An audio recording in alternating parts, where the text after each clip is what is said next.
é minha experiência, e uma experiência para a qual não encontrei nenhuma exceção, que todo sonho versa sobre o próprio sonhador.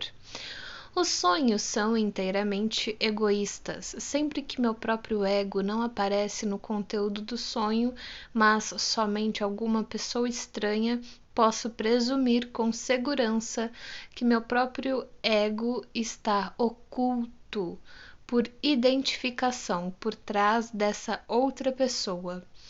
Posso inserir meu ego no contexto. Em outras ocasiões, quando meu próprio ego de fato aparece no sonho, a situação em que isso ocorre pode ensinar-me que alguma outra pessoa jaz oculta por identificação por trás de meu ego. Nesse caso, o sonho me alertaria a transferir para mim mesmo, ao interpretá-lo, o elemento comum oculto ligado a essa outra pessoa. Há também nos sonhos em que meu ego aparece juntamente com outras pessoas que, uma vez desfeita a identificação, revelam-se mais uma vez como meu ego.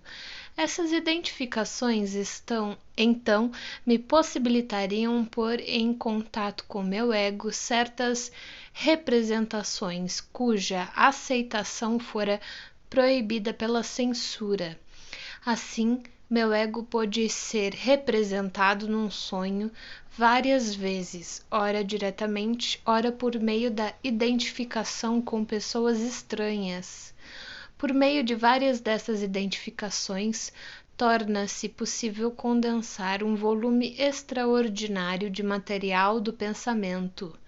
O fato de o ego do próprio sonhador aparecer num sonho várias vezes ou de várias formas não é no fundo mais marcante do que o fato de o ego estar contido num pensamento consciente várias vezes ou em diferentes lugares ou contextos. Por exemplo, na frase "quando eu penso em como eu fui uma criança sadia", as identificações, no caso de nomes próprios de localidades, se desfazem ainda mais facilmente do que no caso de pessoas, já que aqui não há interferência por parte do ego, que ocupa um lugar tão dominante nos sonhos.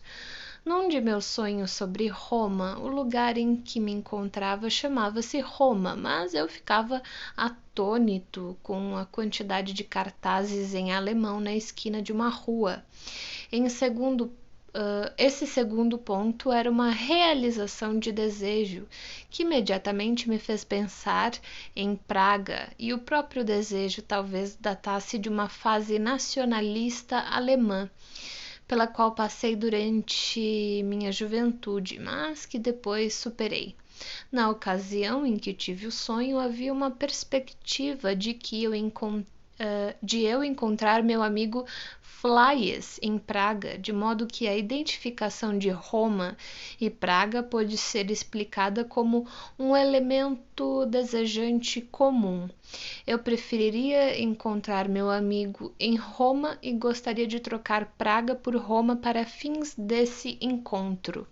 A possibilidade de criar estruturas compostas destaca-se como a mais importante entre as características que tantas vezes emprestam aos sonhos uma aparência fantástica, pois introduz no conteúdo dos sonhos elementos que nunca poderiam ter sido objetos de percepção real.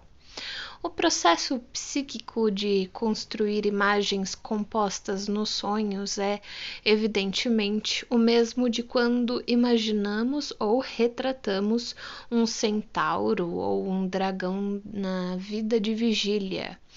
A única diferença é que que determina a produção da figura imaginária na vida de vigília é a impressão que a própria nova estrutura pretende causar, ao passo que a formação da estrutura composta num sonho é determinada por um fator estranho à sua forma real, travessão, a saber, o elemento comum nos pensamentos do sonho. As estruturas compostas nos sonhos podem ser formadas de uma grande variedade de maneiras. O mais ingênuo desses procedimentos representa meramente os atributos de uma coisa acompanhados pelo acontecimento de que também pertencem a uma outra coisa. Uma técnica mais elaborada combina os traços de ambos os objetos numa nova imagem e, ao proceder assim, utiliza com habilidade quaisquer semelhanças que os dois objetos acaso possuam na realidade. A nova estrutura pode aparecer inteiramente absurda ou causar-nos a impressão de um sucesso imaginativo, conforme o material e a habilidade com que seja aglutinada. Quando os objetos a serem condensados numa só unidade são por demais incongruentes, o trabalho do sonho muitas vezes se contenta em criar uma estrutura composta com um núcleo relativamente distinto, acompanhando por diversos traços menos distintos. Nesse caso, é possível dizer que o processo de unificação numa imagem única falhou. As duas representações se superpõem e produzem algo da ordem de uma competição entre as duas imagens visuais. Poder-se-ia chegar a representações semelhantes num desenho, caso se tentasse ilustrar o modo pelo qual um conceito geral é formado a partir de várias imagens perceptivas isoladas. Os sonhos são, na verdade, uma massa dessas estruturas compostas. Forneci alguns exemplos delas em sonhos que já analisei, e acrescentarei agora mais alguns. No sonho relatado mais adiante, também anteriormente, que descreve o curso da vida da paciente, abre aspas, na linguagem das flores, fecha aspas. O ego do sonho segurava na mão um ramo de botões de flores que, como vimos, representava tanto a inocência como a pecaminosidade sexual. O ramo, graças à maneira como as flores estavam colocadas nele, também fez a sonhadora lembrar-se de flor de cerejeira. As próprias flores, consideradas individualmente, eram camélias, e além disso, a impressão geral era a de um crescimento exótico. O fator comum entre os elementos dessa estrutura composta foi indicado pelos pensamentos do sonho. O ramo florido era composto de alusões a presentes que lhe tinham sido oferecidos com o propósito de conquistar ou tentar conquistar seus favores. Assim, tinham-lhe dado cerejas na infância e, em época posterior da vida, uma planta de camélias, já exótico, era uma alusão a um naturalista muito viajado que tentara conquistar suas boas graças com o desenho de uma flor. Travessão. Outra de minhas pacientes produziu num de seus sonhos algo intermediário entre uma cabine de banho à beira-mar, um quartinho externo no campo e um sótão numa casa urbana. Os dois primeiros elementos têm em comum uma ligação com pessoas nuas e em desalinho, e sua combinação com o terceiro elemento leva à conclusão de que, abre parênteses, em sua infância, fecha parênteses, um sótão também fora uma cena de desnudamento. Travessão. Outro sonhador produziu uma localidade composta a partir de 2 lugares onde se fazem tratamentos, sendo um deles meu consultório e o outro o local de entretenimento, onde ele travara conhecimento com sua mulher. Travessão. Uma moça sonhou, depois de seu irmão mais velho ter-lhe prometido um banquete de caviar, que as pernas desse mesmo irmão estavam inteiramente cobertas de grãos negros de caviar.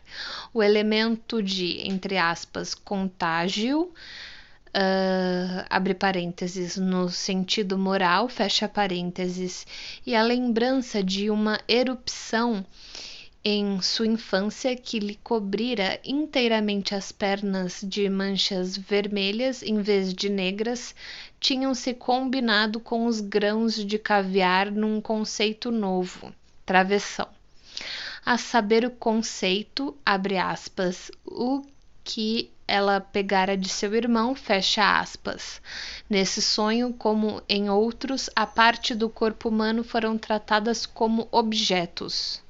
Num sonho registrado por Ferenczi em 1910, ocorreu uma imagem composta, que era formada da figura de um médico e de um cavalo, e estava também vestida de camisão de dormir. O elemento comum a esses 3 componentes foi alcançado na análise depois de a paciente reconhecer que o camisão de dormir era uma alusão a seu pai, numa cena de infância. Em todos os 3 casos, a questão era um objeto de sua curiosidade sexual. Quando criança, ela fora muitas vezes levada por sua babá a um aras militar, onde teve amplas oportunidades de satisfazer o que, na época, era sua curiosidade ainda não inibida. Afirmei anteriormente que os sonhos não têm meios de expressar a relação de uma contradição, um contrário ou um, entre aspas, não. Passarei agora a fazer uma primeira negação dessa assertiva. Uma classe de casos que podem ser reunidos sob o título de contrários é, como já vimos, simplesmente representada por identificação, travessão, ou seja, casos em que a ideia de uma troca ou substituição pode ser posta em ligação com o contraste.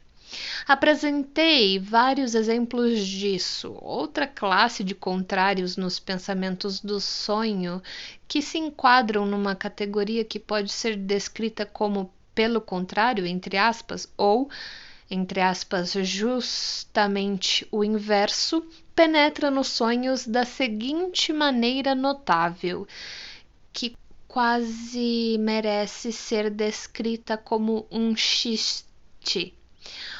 O justamente o inverso não é representado em si mesmo no conteúdo do sonho, mas revela sua presença no material pelo fato de uma parte do conteúdo onírico que já foi construída e por acaso, por algum outro motivo, já lhe é adjacente ser travessão, digamos como que numa reconsideração, travessão, virada no outro sentido. O processo é mais fácil de ilustrar do que de descrever. No interessante sonho do, entre aspas, em cima e embaixo, a representação da subida no sonho foi o inverso do que era em seu protótipo nos pensamentos do sonho, travessão. Ou seja, na cena introdutória de Safo de Daudete no sonho, a subida era difícil no começo, porém mais fácil depois, enquanto que na cena de Daudete era fácil no início, porém cada vez mais difícil depois. Além disso, o lá em cima e o lá embaixo na relação entre o sonhador e seu irmão foram representados de maneira invertida no sonho. Isso apontou para a presença de uma relação invertida ou contrária entre duas partes do material dos pensamentos do sonho, e fomos encontrá-la na fantasia infantil do sonhador de ser carregado por sua ama de leite, que era o contrário da situação do romance, onde o herói estava carregando sua amante. Do mesmo modo, em meu sonho do ataque de Goethe a Her M.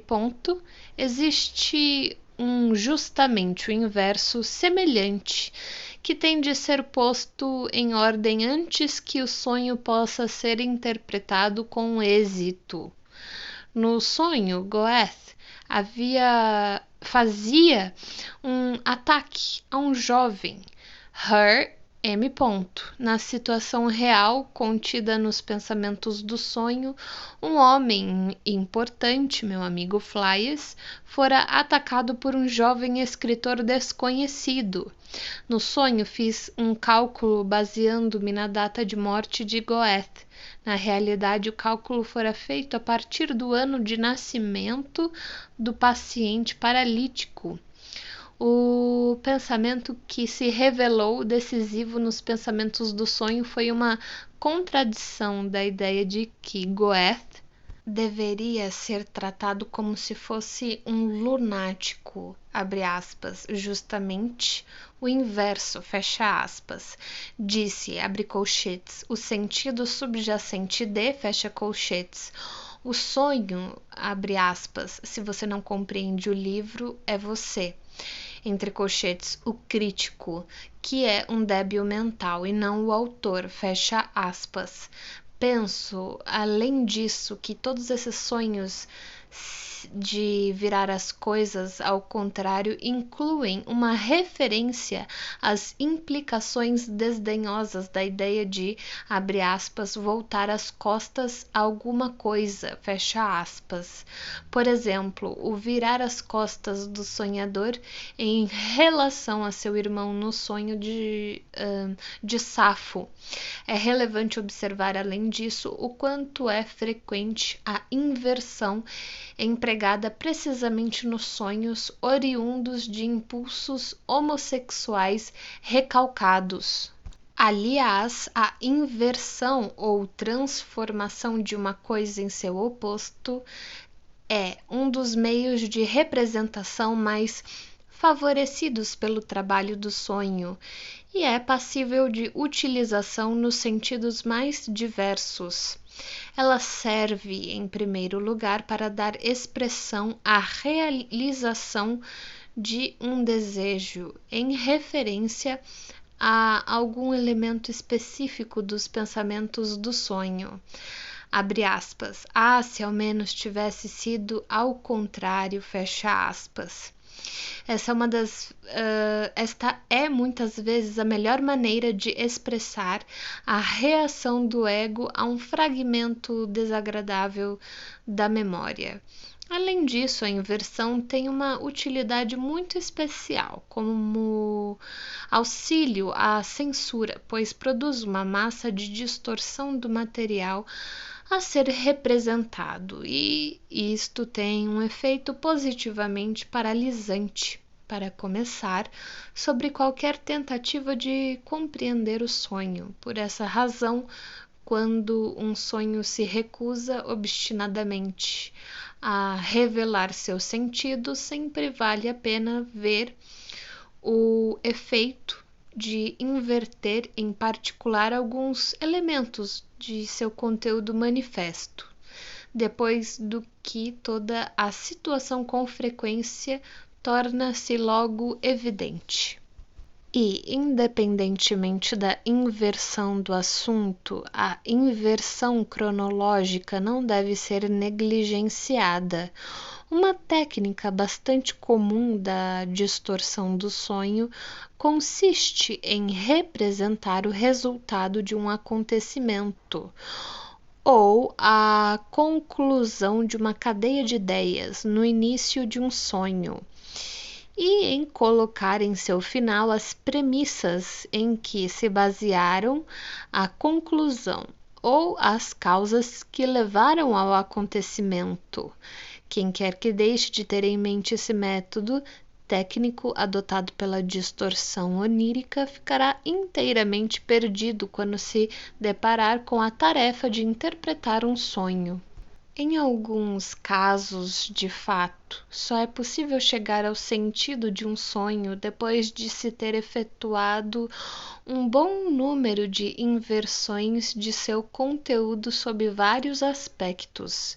Por exemplo, no caso de um jovem neurótico obsessivo, ocultava-se por trás de um de seus sonhos a lembrança de um desejo de morte que datava de sua infância e era dirigido contra seu pai, a quem ele temera. Eis aqui o texto do sonho. Meu pai o repreendia por voltar para casa tão tarde.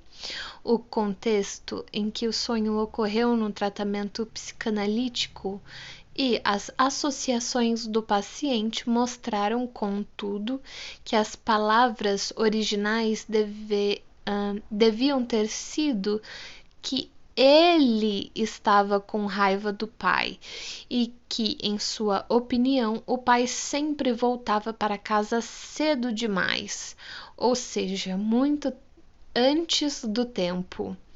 Ele teria preferido que o pai não voltasse para casa em absoluto, e isso era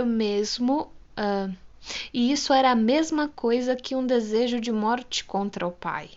E isso porque, quando muito pequeno, no decorrer da ausência temporária do pai, ele fora culpado de um ato de agressão sexual contra alguém e, como punição, fora ameaçado com essas palavras: espere só até seu pai voltar. Se desejarmos levar mais avante nosso estudo das relações entre o conteúdo do sonho e os pensamentos do sonho, o melhor plano será tomar os próprios sonhos como nosso ponto de partida e considerar que certas características formais do método de representação nos sonhos significam em relação aos pensamentos subjacentes a elas. As mais destacadas dentre essas características formais, que não podem deixar de nos impressionar nos sonhos, são as diferenças de intensidade sensorial entre imagens oníricas específicas e as diferenças na nitidez de certas partes dos sonhos ou de sonhos inteiros quando comparados entre si.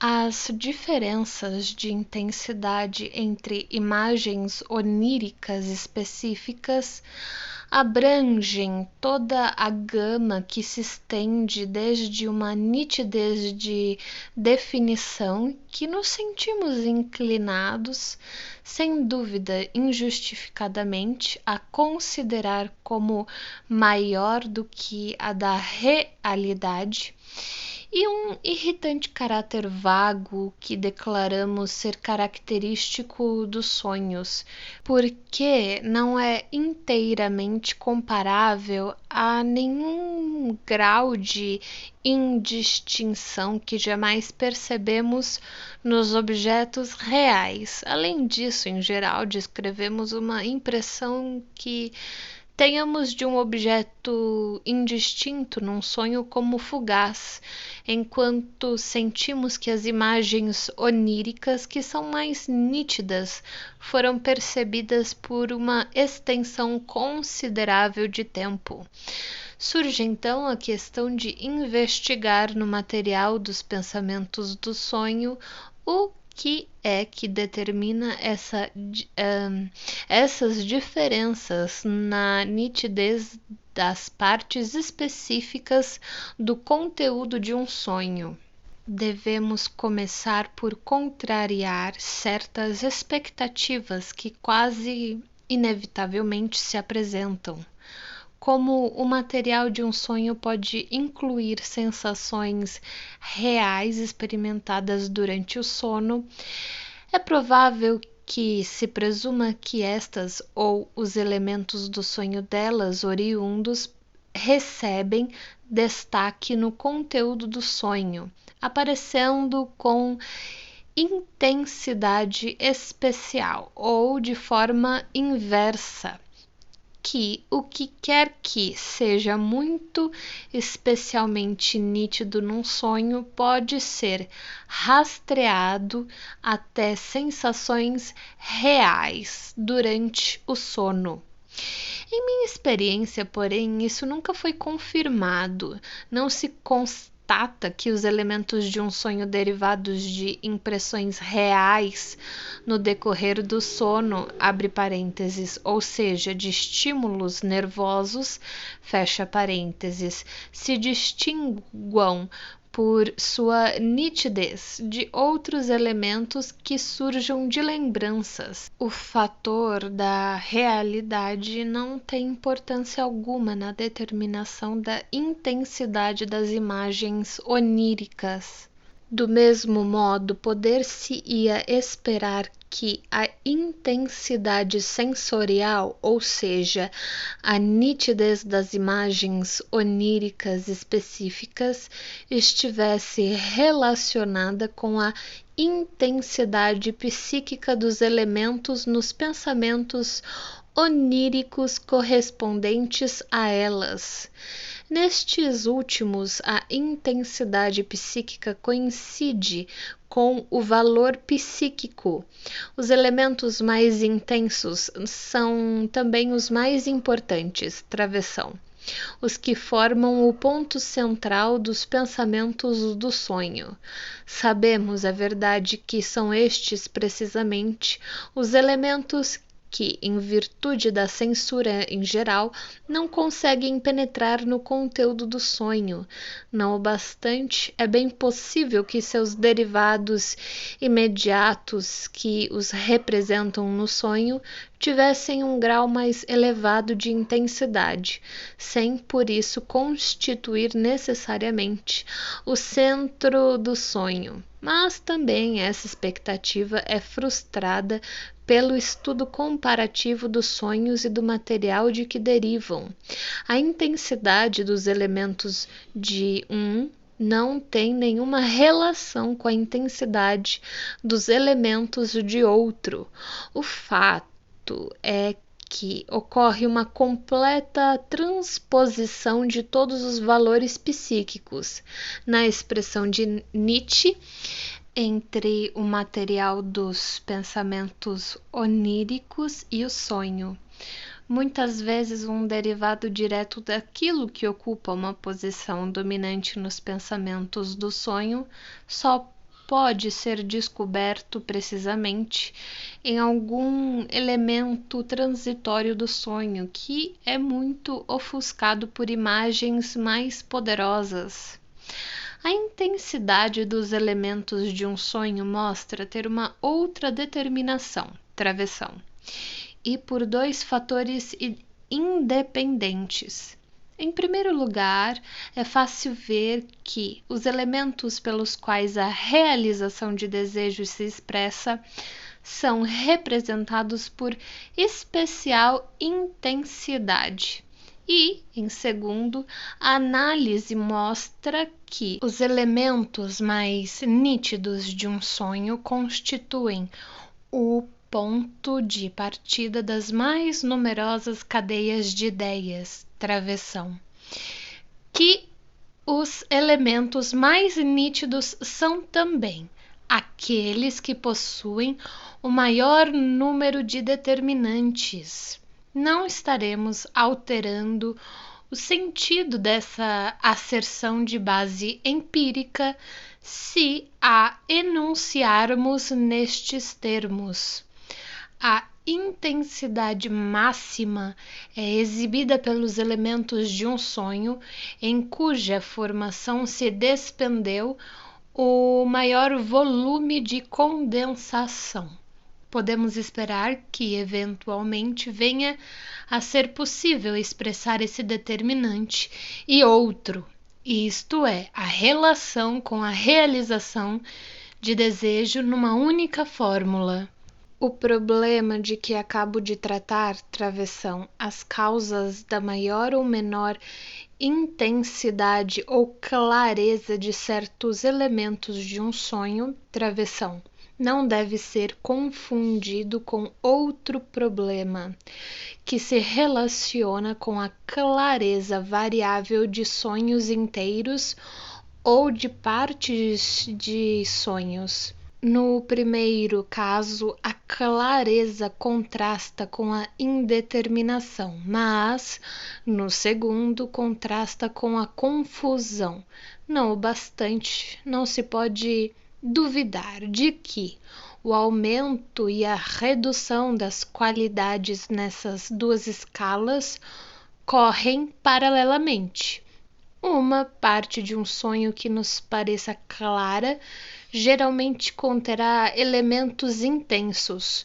Um sonho obscuro, por outro lado, é composto de elementos de pequena intensidade. Todavia, o problema apresentado pela escala que se estende desde o que é aparentemente claro até o que é obscuro e confuso é muito mais complicado do que o problema dos graus variáveis de nitidez dos elementos do sonho. Realmente, por motivos que surgirão depois, o primeiro desses problemas ainda não pode ser examinado.